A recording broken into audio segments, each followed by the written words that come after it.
ಒಳ್ಳೆ ಬೀಪ್ ಸುಕ್ಕೊಂಡು ನಿನ್- ಬೇಕಾ? ಹಂದಿ ಇಲ್ಲಿ ಹಂದಿ ಸುಕ್ಕ ಇದೆ ಬೇಕಾ? ಎಡ್ಡೆ ಬೀಪ್ ಸುಕ್ಕೊಂಡು ಇಲ್ಲಿ ಬೇಡ. ಒಳ್ಳೆ ಹಂದಿ ಸುಕ್ಕ ಇದೆ ಬೇಕೇನಾ?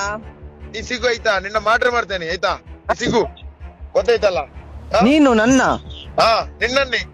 ನೀನು ಹಾ ನನ್ನನ್ನ 50 ಲಕ್ಷ ಬೇಕಾದ್ರೆ ಕೊಡ್ತೇನೆ, ನಿನ್ನ ತೆಗಿದಿ ಗೊತ್ತಾಯ್ತಲ್ಲ. ಎಷ್ಟು ಲಕ್ಷ ಬೇಕಾದ್ರೆ ಕೊಡು ಮಾರ. ಕಂಟೈನರ್ ಅಲ್ಲಿ ಹೊಡಿದು ನೋಡು ನಿನ್ನನ್ನು ಗೊತ್ತಾಯ್ತಲ್ಲ. ನೀವು ನಮ್ಮ ಧರ್ಮದ ದನವನ್ನು ಇದು ಮಾಡ್ತೀಯಲ್ಲ. ಹೌದು ಹೌದು. ನೀ ಸಿಗು ಮಂಗಳೂರಿಗೆ ಬಂದು ಒಂದು ಗಾಡಿ ಬಿಟ್ಟು ಗೊತ್ತಾಯ್ತಲ್ಲ. ನೋಡುವ ಆಯ್ತು, ಚಾಲೆಂಜ್ ಅಕ್ಸೆಪ್ಟೆಡ್. ನೀ ಬಾ, ನೀ ಮಂಗಳೂರಿಗೆ ಬಾ. ರಾಷ್ಟ್ರ ರಕ್ಷಣಾ ಪಡೆ ಹಾಗೂ ಗೋ ರಕ್ಷಣಾ ಕಾರ್ಯಕರ್ತರಾದ ಪುನೀತ್ ಕೆರೆಹಳ್ಳಿಗೆ ಫೋನ್ ಮೂಲಕ ಜೀವ ಬೆದರಿಕೆ ಹಾಕಲಾಗಿದೆ ಎಂಬ ಆರೋಪ ಇದೀಗ ಸಾಮಾಜಿಕ ಜಾಲತಾಣಗಳಲ್ಲಿ ಸಿಕ್ಕಾಪಟ್ಟೆ ವೈರಲ್ ಆಗ್ತಾ ಇದೆ. ಮಹಮ್ಮದ್ ಸುಹೇಲ್ ಎಂಬ ವ್ಯಕ್ತಿ ಫೋನ್ ಮುಖಾಂತರ ಪುನೀತ್ ಕೆರೆಹಳ್ಳಿಗೆ ಬೆದರಿಕೆ ಹಾಕಿದ್ದು 50 ಲಕ್ಷ ಸುಪಾರಿ ಕೊಟ್ಟು ಕೊಲೆ ಮಾಡಿಸುವುದಾಗಿ ಬೆದರಿಕೆ ಒಡ್ಡಿದ್ದಾರೆ ಎಂಬ ಆಡಿಯೋ ಸಾಮಾಜಿಕ ಜಾಲತಾಣಗಳಲ್ಲಿ ವೈರಲ್ ಆಗ್ತಾ ಇದೆ. ನೀ ಸಿಗು ಆಯ್ತಾ, ನಿನ್ನ ಮಾಡ್ರೆ ಮಾಡ್ತೇನೆ ಆಯ್ತಾ, ನೀ ಸಿಗು ಗೊತ್ತಾಯ್ತಲ್ಲ. ನೀನು ನನ್ನ ಹಾ ನಿನ್ನನ್ನೇ.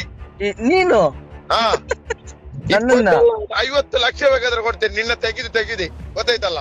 ಎಷ್ಟು ಲಕ್ಷ ಬೇಕಾದ್ರೆ ಕೊಡು ಮಾರ. ಕಂಟೈನರ್ ಅಲ್ಲಿ ಹೊಡಿದು ನೋಡು ನಿನ್ನನ್ನು ಗೊತ್ತಾಯ್ತಲ್ಲ. ನೀವು ನಮ್ಮ ಧರ್ಮದ ದನವನ್ನು ಇದು ಮಾಡ್ತೀಯಲ್ಲ. ಹೌದು ಹೌದು. ನೀ ಸಿಗು ಮಂಗಳೂರಿಗೆ ಬಂದು ಒಂದು ಗಾಡಿ ಬಿಟ್ಟು.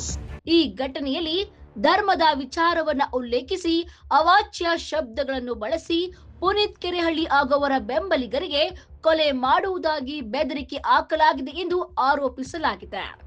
ಈ ಆಡಿಯೋ ವೈರಲ್ ಆದ ಬೆನ್ನಲ್ಲೇ ಪುನೀತ್ ಕೆರೆಹಳ್ಳಿಯ ಬೆಂಬಲಿಗರು ಮತ್ತು ವಿವಿಧ ಸಂಘಟನೆಗಳ ಸದಸ್ಯರು ಆರೋಪಿಯ ವಿರುದ್ಧ ಕಠಿಣ ಕಾನೂನು ಕ್ರಮ ಕೈಗೊಳ್ಳಬೇಕು ಎಂದು ಒತ್ತಾಯಿಸಿದ್ದಾರೆ.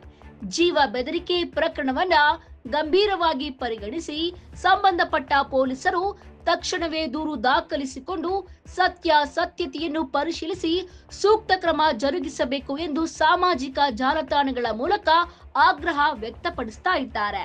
ಇನ್ನು ಪ್ರಕರಣದ ಕುರಿತು ಪೊಲೀಸ್ ಇಲಾಖೆ ಯಾವ ಕ್ರಮ ಕೈಗೊಳ್ಳಲಿದೆ ಎಂಬುದನ್ನ ಈಗ ಕುತೂಹಲಕ್ಕೆ ಕಾರಣವಾಗಿದೆ. ವರದಿಗಾರರು PTV ನ್ಯೂಸ್ ಕನ್ನಡ, ಬೆಂಗಳೂರು.